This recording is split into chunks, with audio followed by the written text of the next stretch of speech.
اب جو آیت آ رہی ہے وہ پھر عظیم ترین آیات میں سے قرآن مجید کی. یا ایھا الذین آمنوا کونوا قوامین بالقسط شہداء للہ ولو علی انفسکم او الوالدین والاقربین ان یکن غنیا و فقیرا فاللہ اولی بہما فلا تتبعوا الہوی ان تعدلوا وان تلووا او تعرضوا فان اللہ کان بما تعملون خبیرا. اے اہل ایمان کھڑے ہو جاؤ عدل کو قائم کرنے کے لیے پوری قوت کے ساتھ. سورہ آل عمران میں ہم نے کیا پڑھا تھا؟ اللہ قائما بالقسط ہے. شہد اللہ انہ لا الہ الا هو والملائکۃ واولو العلم قائما بالقسط. جب اللہ عدل قائم کرنا چاہتا ہے تو اللہ کے اس دنیا میں کارندے کون ہیں؟ اہل ایمان، سپاہی ہیں، اللہ کے سپاہی. لہذا عدل قائم کرے گا اللہ دنیا میں اہل ایمان کے ذریعے. اللہ دین کا غلبہ چاہتا ہے لیکن اہل ایمان کو جانیں دینی ہوگی، کوششیں کرنی ہوگی، اظہار کرنا ہوگا، قربانیاں دینی ہوگی، تب دین غالب ہوگا. لیکن یہ اندازہ کیجئے کہ کس قدر اہمیت ہے عدل و قسط. یہ جو سوشل جسٹس کا معاملہ ہے، جتنا زور اسلام نے دیا ہے، بدقسمتی سے آج کا ہمارا مذہبی طبقہ اتنا ہی اس سے بے بہرا، سرے سے انہیں پتہ ہی نہیں کہ سوشل جسٹس کی بھی کوئی اہمیت اسلام میں ہے. قانون کی اہمیت ہے، تعزیرات کی اہمیت ہے، چور کا ہاتھ کاٹو اس کی اہمیت تو معلوم ہے، لیکن یہ کہ اس نظام کو درست کرو، ظلم ختم کرو، ایکسپلائٹیشن ختم کرو. یہ سرمایہ دار جس طریقے سے خون چوس رہے ہیں اور چوس چوس کا جیسے مچھر پھول جاتا ہے ہمارا خون پی کر، اس طرح وہ پھولے ہوئے ہیں. آخر یہ پورا نظام درست کرو نا. یہ مشین جو ہے، یہ پورا نظام جو ہے جس میں کہ ڈسٹریبیوشن آف ویلتھ جو ہے اس کا نظام غلط ہے. ایک ایسی چکی ہے کہ آٹا پیس کر ایک طرف ڈالتی ہے، دوسری طرف ڈالتی ہی نہیں. ایک طرف بھوک ہے، کاد الفقر و یکون کفرا. یہ فقر جو ہے یہ تو کفر تک انسان کو پہنچا دیتا ہے. پہلے وہ نظام قائم کرو جس میں عدل ہو، جس میں ضمانت دی گئی ہو کہ ہر شخص کی، ہر شہری کی بنیادی ضروریات کی کفالت ہے جو نظام خلافت کے اندر ہے. پھر کوئی چوری کرے تو ہاتھ کاٹو، ضرور کاٹو. لیکن یہ ہے کہ قانون تو ہمیں معلوم ہے. بحالات موجودہ آپ وہ قانون نافذ کر دیجئے، فائدہ ہوگا حرام خوروں کو، بلیک مارکیٹیوں کو، جنہوں نے کہ حرام خوری سے دولت جمع کی ہوئی ہے. چور کا ہاتھ کٹے گا تو وہ پھر پاؤں پھیلا کے سوئیں گے، انہیں ڈر کائے کا رہا. فائدہ انہیں ہوگا. اصل شے یہ، میں یہ نہیں کہہ رہا کہ شریعت نافذ نہ کی جائے، معاذ اللہ، لیکن یہ کہ شریعت شریعت ہے، دین دین ہے. لا جو ہے وہ سب سرو کرتا ہے سسٹم کو. قانون جو ہے وہ کسی نظام کو قائم کرتا ہے، مضبوط کرتا ہے، سب سرو کرتا ہے، اس کی خدمت کرتا ہے. جو سسٹم ہے نظام دین کا، اس کو قائم کرو، اور پھر اس کو قائم رکھنے کے لیے، اسے کنسولیڈیٹ کرنے کے لیے، اسے چلانے کے لیے، اسے مستقل کرنے کے لیے قانون نافذ کرو. یہ ہے جو کہ اصول ہے. یا ایھا الذین آمنوا کونوا قوامین بالقسط شہداء للہ. یہی مضمون سورہ مائدہ میں بھی آ جائے گا، کل ہم پڑھیں گے انشاءاللہ. صرف یہ کہ اس میں ترتیب بدل گئی ہے. یا ایھا الذین آمنوا کونوا قوامین للہ شہداء بالقسط، بس اتنا فرق ہے. لیکن اس میں اشارہ ہو گیا کہ اللہ اور قسط گویا کہ مترادف الفاظ ہیں. گواہ بن جاؤ اللہ کے یا گواہ بن جاؤ قسط کے. کھڑے ہو جاؤ اللہ کے لیے یا کھڑے ہو جاؤ انصاف کے لیے. معلوم ہوا اللہ اور قسط یہ مترادف ہیں. یا ایھا الذین آمنوا کونوا قوامین بالقسط شہداء للہ ولو علی انفسکم. خواہ یہ انصاف کی بات تمہارے اپنے خلاف جا رہی ہو، او الوالدین یا تمہارے والدین کے خلاف جا رہی ہو، والاقربین خواہ تمہارے قرابت داروں کے خلاف جا رہی ہو. تمہارا تعلق عدل کے ساتھ، انصاف کے ساتھ، قسط کے ساتھ ہے، رشتہ داری کے ساتھ نہیں. ان یکن غنیا او فقیرا. ایک چور دروازہ یہ ہوتا ہے تو خیر حق تو اس کا نہیں بنتا ہے، لیکن یہ غریب ہے، چلو میں اس کے حق میں فیصلہ کر دوں. ان یکن غنیا او فقیرا فاللہ اولی بہما. چاہے وہ شخص غنی ہے یا فقیر ہے، دونوں کا پشت پناہ اللہ ہے، دونوں کا کفیل اللہ ہے. تم نہیں ہو کفیل. تمہیں فیصلہ کرنا ہے جو صحیح ہے، جو عدل پر ہے، جو انصاف پر ہے، وہ فیصلہ کرنا ہے. کسی کی جانبداری نہیں. وہ جانبداری نہ باپ کی کرنی ہے، نہ ماں کی کرنی ہے، نہ بھائی کی کرنی ہے، نہ خود اپنی کرنی ہے. یا ایھا الذین آمنوا کونوا قوامین بالقسط شہداء للہ. اللہ کے گواہ بن کر کھڑے ہو جاؤ اللہ کے حق میں. دیکھیے شہادت اعلیٰ، لوگوں پر گواہی، اور شہادت للہ، اللہ کے لیے گواہی. یہوہاز وٹنسز اللہ کے گواہ، یہ تو ہمیں ہونا چاہیے، اللہ کے گواہ بن کر کھڑے ہو جائیں، ہر حق بات جو اللہ کی طرف سے اس کے علم بردار ہوں، اور اس حق کو قائم کرنے کے لیے تلمندن لگانے کے لیے اپنی کمر کس لیں۔ وَلَوْ عَلَىٰ أَنفُسِكُمْ وَبِالْوَالِدَيْنِ وَالْأَقْرَبِينَ إِنْ يَكُنْ غَنِيًّا أَوْ فَقِيرًا فَاللَّهُ أَوْلَىٰ بِهِمَا، ان کا خیر خواہ اللہ ہے۔ فَلَا تَتَّبِعُوا الْهَوَىٰ، تو دیکھو خواہشات کی پیروی نہ کرو، أَن تَعْدِلُوا، مبادہ تم عدل سے ہٹ جاؤ کہ تم عدل نہ کرو، خواہشات کی پیروی کر کے عدل سے برگشتہ ہو جاؤ۔ وَإِن تَلْوُوا أَوْ تُعْرِضُوا، اگر تم زبانوں کو ادھر ادھر مروڑے گے، بات جس کو آپ کہتے ہیں کہ اپنے الفاظ جو ہیں ان کو انسان جو ہے چوئنگ یور ورڈز، تو اس طریقے سے کہ بات کہنا بھی چاہتے ہیں کہہ بھی نہیں پا رہے ہیں، حق بات جو ہے زبان سے نکالنا نہیں چاہتے، غلط بات نکل نہیں رہی ہے۔ ان تلووا او تعرضوا، یا تم اعراض کرو گے، بچ جاؤ گے، منہ موڑ لو گے، فإن اللہ کان بما تعملون خبیرا، تو اللہ تعالیٰ جو کچھ تم کر رہے ہیں اس سے پوری طرح باخبر ہے، اللہ بے خبر نہیں ہے۔ اس کے بعد اب جو مضمون آ رہا ہے وہ شاید اس سورہ مبارکہ کا اہم ترین مضمون ہے۔ یا ایھا الذین آمنوا آمنوا باللہ ورسولہ والکتاب الذی نزل علی رسولہ والکتاب الذی انزل من قبل، اے ایمان والو ایمان لاؤ اللہ پر اور اس کے رسول پر، اور اس کتاب پر جو اس نے نازل فرمائی اپنے رسول پر، اور اس کتاب پر جو اس نے پہلے نازل فرمائی۔ ایمان والو ایمان لاؤ، چھ معنی دارت۔ ایک ایمان ہے اقرار باللسان، وہ تو تمہیں حاصل ہے، وہ تمہیں موروثی طور پر حاصل ہو گیا، مسلمان ماں باپ کے گھر میں پیدا ہو گئے، وہ ایمان مل گیا۔ یا یہ کہ اس وقت پورا قبیلہ اسلام لا رہا ہے، ان میں پکے بھی تھے، کوئی کچے بھی آ گئے، انہوں نے بھی کہا اشہد ان لا الہ الا اللہ اشہد ان محمد رسول اللہ، وہ ایمان ایک درجے میں تو حاصل ہو گیا۔ لیکن ہم پڑھ چکے ہیں کہ کوئی تمہیں اگر راستے میں ملا ہے اور وہ اپنا اسلام ظاہر کرتا ہے، آپ کہہ نہیں سکتے کہ تم مومن نہیں ہو۔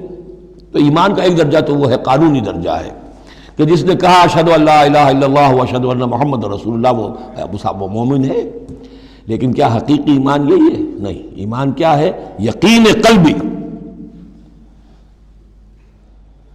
یا ایھا الذین آمنوا آمنوا باللہ ورسولہ، ایمان لاؤ اللہ پر۔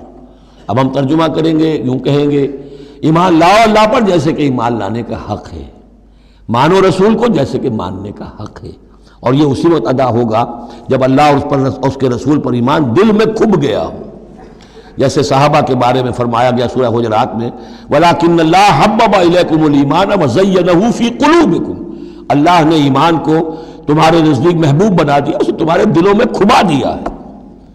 اور کچھ لوگوں کے بارے میں فرمایا قالت الاعراب آمنا قل لم تؤمنوا ولكن قولوا اسلمنا ولما يدخل الايمان في قلوبكم، یہ بدو دعویٰ کر رہے ہیں ہم ایمان لے آئے، اے نبی ان سے کہہ دیجئے تم ہرگز ایمان نہیں لائے ہو، ہاں یوں کہہ سکتے ہو کہ ہم مسلمان ہو گئے، اسلام لے آئے ہیں، ہم نے سر تسلیم خم کر دیا، ہم نے اطاعت قبول کر لی، لیکن ابھی تک ایمان تمہارے دلوں میں داخل نہیں ہوا ہے۔ اصل ایمان وہ ہے جو دل میں داخل ہو جائے، اقرار باللسان و تصدیق بالقلب۔ لیکن یہاں بھی اصل میں جو ہے روئے سخن کن کی طرف ہو رہا ہے؟ منافقین کی طرف ہو رہا ہے۔ وہ ایمان تو لائے تھے لیکن وہ ایمان نہیں تھا۔ یا ایھا الذین آمنوا آمنوا باللہ ورسولہ والکتاب الذی نزل علی رسولہ، قرآن کے لیے لفظ نزل، والکتاب الذی انزل من قبل، اور تورات کے لیے انزل، اور اس کتاب پر بھی جو پہلے نازل کی گئی تھی۔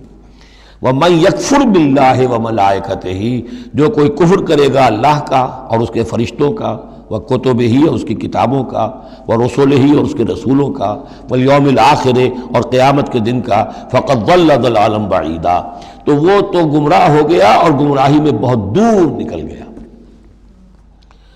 یہ آیتیں سب کی سب بہت ہی اہم ہیں اور بڑی گہری ہیں۔ ان الذین آمنوا ثم کفروا ثم آمنوا ثم کفروا ثم ازدادوا کفرا لم یکن اللہ لیغفر لهم ولا لیہدیہم سبیلا بشر المنافقین بان لهم عذابا الیما۔ دیکھیے یہ منافقت کا معاملہ کیا تھا؟ یہ ایسا نہیں تھا کہ ایک ہی دن میں آدمی منافق ہو گیا۔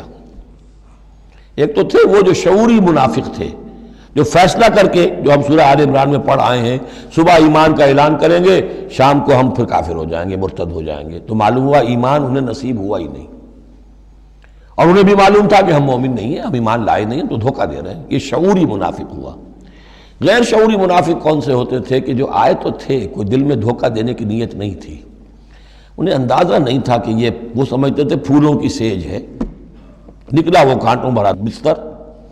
اب انہیں قدم قدم پہ رکاوٹ ہے، وہ ارادہ، وہ پختگی نہیں ہے، ایمان کی وہ گہرائی نہیں ہے کہ ہر کے بعد آباد جو ہو سو ہو۔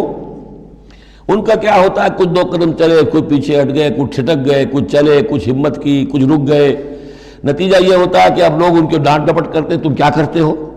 تو اب انہوں نے کیا کیا، جھوٹے بہانے بنانے شروع کیے، اور پھر آخری درجہ جھوٹی قسمیں کھانی شروع۔ خدا کی قسم یہ مجبوری تھی، اس لیے میں رک گیا تھا، تم سمجھتے ہو کہ میں جہاد میں نہیں جانا چاہتا تھا، تم ایسا گمان تو نہ کرو، مجھے یہ مجبوری ہو گئی تھی، میری بیوی مر رہی تھی، میں کیسے جا سکتا تھا، وغیرہ وغیرہ، جھوٹی قسمیں۔ تو یہ جو ہے معاملہ ایمان اور کفر کا، یہ یوں چلتا رہتا ہے، اگرچہ اوپر جو ہے وہ پردہ تو ایمان کا ہے، کافر تو وہ ہوا ہی نہیں، اسلام لے آیا تھا، مومن ہے، اور وہ ارتداد کا اس نے اعلان نہیں کیا، لیکن ابھی ایمان کی طرف آیا، پھر کفر کی طرف گیا، پھر ایمان کی طرف آیا، پھر کفر کی طرف گیا۔ یہ مذبذبین بین ذالک، اوسیلیشن جو ہے یہ ہوتی رہتی ہے۔ اور اس کی بہترین مثال کیا ہے، کبھی اگر کسی کو آپ نے دریا میں، کسی تالاب میں ڈوبتے دیکھا ہو، نیچے گیا پھر آیا ذرا اوپر، پھر گیا پھر آیا، پھر گیا تو گیا، بالکل وہ نقشہ ہے جو یہاں ہے۔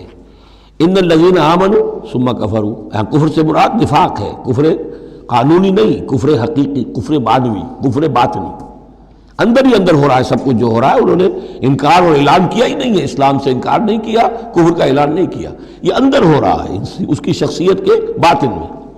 ان الذین آمنوا ثم کفروا ثم آمنوا ثم کفروا، ایمان لائے پھر کفر کیا، پھر ایمان لائے پھر کفر کیا، ثم ازدادوا کفرا، پھر کفر میں بڑھتے چلے گئے۔ لم یکن اللہ لیغفر لہم، اللہ تعالیٰ ایسے لوگوں کو مغفرت کرنے والا نہیں ہے، ایسے لوگوں کی مغفرت کرنے والا نہیں ہے۔ ولا لیہدیہم سبیلا، اور نہ ایسے لوگوں کو وہ راستہ دکھائے گا۔ اگلی آیت میں کھول دیا کہ یہ کن کا تذکرہ ہے، بشر المنافقین بان لہم عذابا علیما، اے نبی ان منافقوں کو بشارت دے دیجئے کہ ان کے لیے دردناک عذاب۔ یہاں تو آنا ہے تو یکسو ہو کے آؤ، ریزرویشن رکھ کر مت آؤ۔ وَلَنَبْلُوَنَّكُمْ بِشَيْءٍ مِّنَ الْخَوْفِ وَالْجُوعِ وَنَقْصٍ مِّنَ الْأَمْوَالِ وَالْأَنفُسِ وَالثَّمَرَاتِ، کان کھول کر آؤ۔ لَتُبْلَوُنَّ فِي أَمْوَالِكُمْ وَأَنفُسِكُمْ وَلَتُسْمَعُنَّ مِنَ الَّذِينَ أُوتُوا الْكِتَابَ مِن قَبْلِكُمْ وَالَّذِينَ أَشْرَكُوا أَذًى كَثِيرًا، تمہیں سننی پڑیں گی، ساری تلخ باتیں سننی پڑیں گی، کڑوے گھونٹ کرنے پڑیں گے، قدم قدم پر آزمائشیں آئیں گی۔ در رہے منزل لیلا کے خطر ہاش بسے، شرط اول قدم ہی نس کے مجنون باشی۔ بشر المنافقین، تنزیہ انداز ہے، ان منافقوں کو بشارت دے دیجئے محمد صلی اللہ علیہ وسلم کہ ان کے لیے بہت دردناک عذاب ہے۔ الذین یتخذون الکافرین اولیاء من دون المؤمنین، ان کی ایک شان یہ بھی تھی کہ وہ جو کفار تھے ان کو دوست بناتے تھے، وہ چاہتے تھے نا don't keep all your eggs in one basket, بالکل یکسو مسلمانوں کے ساتھ ہو جاؤ، کیا پتہ ہے کل پلڑا جو ہے بدل جائے۔ تو کفار کے ساتھ بھی keep some good office with them also, کچھ نہ کچھ ان کے ساتھ رہے معاملہ، کہہ سکے وقت کے اوپر، تو دوستیاں رکھتے تھے۔ الذین یتخذون الکافرین اولیاء من دون المؤمنین، اہل ایمان کو چھوڑ کر ان کو دوست بناتے ہیں اور ان کو اپنا پشت پناہ بناتے ہیں۔ ایبتغون عندہم العزہ، کیا وہ ان کے اس قرب میں اور ان کی محفلوں میں جا جا کر عزت چاہتے ہیں، عزت کی تلاشی ہیں۔ امریکہ جانا بہت بڑا اعزاز ہے، اتنے بڑا اعزاز مل گیا تو یہ عزت ہی ہے نا، جو انسان ڈھونڈنے کے لیے، اور اس کے لیے کروڑوں روپیہ خرچ ہوتا ہے، اس کے لیے جو بھی لابینگ ہوتی ہے، اس کے لیے وہ چند منٹ کی ملاقات کے لیے وہ بھی، اور کچھ اس سے حاصل ہو نہ ہو، باقی جو پالیسیاں ان کی چلتی رہتی ہیں وہ تو جو بھی ان کا CIA کر رہا ہے یا کوئی اور پینٹاگون کر رہا ہے، وہ تو بیٹھا ہوا ہے ایک فگر ہیڈ، اس کے سوا کچھ بھی نہیں۔ الذین یتخذون الکافرین اولیاء من دون المؤمنین یبتغون عندہم العزہ فإن العزۃ للہ جمیعا، عزت کل کی کل اللہ کے اختیار میں ہے۔ کہاں عزت ڈھونڈ رہے ہو؟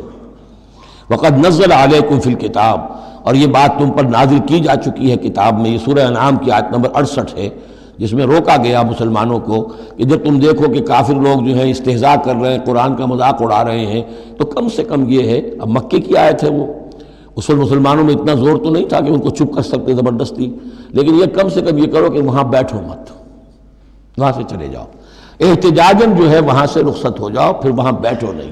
اگر بیٹھے رہو گے تو ہو سکتا ہے تمہاری غیرت کے اندر کچھ کمی آتی چلی جائے۔ تمہاری جو حص جو ہے وہ پھر کند پڑ جائے۔ تو اسی کا حوالہ دیا جا رہا ہے، وَقَدْ نَزَّلَ عَلَيْكُمْ، اللہ اتار چکا ہے تم پر فی الکتاب، اسی کتاب میں قرآن میں، ان اذا سمعتم آیات اللہ یکفر بہا، جب تم سنو کہ اللہ کی آیات کا کفر کیا جا رہا ہے، وہ یستہزأ بہا، اور ان کا مذاق اڑایا جا رہا ہے، فلا تقعدوا معہم، تو ان کے ساتھ مت بیٹھو، حتی یخوضوا فی حدیث غیرہ، یہاں تک کہ پھر وہ کسی اور بات میں لگ جائیں، پھر دوبارہ آ جاؤ، کوئی حرج نہیں، کوئی اور بات ہے، اس لیے کہ بہرحال ان کو کوئی نے تبلیغ کرنی ہے، ان سے گفتگو کرنی ہے، تعلق منقطع نہیں کرنا، لیکن جب وہ یہ حرکت کر رہے ہو تب ان کے قریب مت بیٹھو۔ انکم اذا مثلہم، اگر تم بھی بیٹھے رہو گے اس وقت اسی حالت میں ان کے ساتھ تو پھر تم بھی ان جیسے ہو جاؤ گے۔ ان اللہ جامع المنافقین والکافرین فی جہنم جمیعا، یقیناً اللہ تعالیٰ جمع کر کے رہے گا منافقوں کو بھی اور کافروں کو بھی جہنم میں سب کو۔ الذین یتربصون بکم، وہ جو تمہارے لیے ایک انتظار کی حالت میں ہیں، دیکھنا چاہتے ہیں، دیکھیے اونٹ کس کروٹ بیٹھتا ہے، تیل دیکھو، تیل کی دھار دیکھو، آخری فتح مسلمانوں کو ہوتی ہے یا کفار کو ہوتی ہے، دونوں کے ساتھ کچھ نہ کچھ تعلقات رکھو تاکہ وقت جو بھی ہو، جو بھی صورتحال سچویشن جو بھی ہو جائے، ہم اس کے اندر اپنے بچاؤ کی کوئی شکل کر لیں۔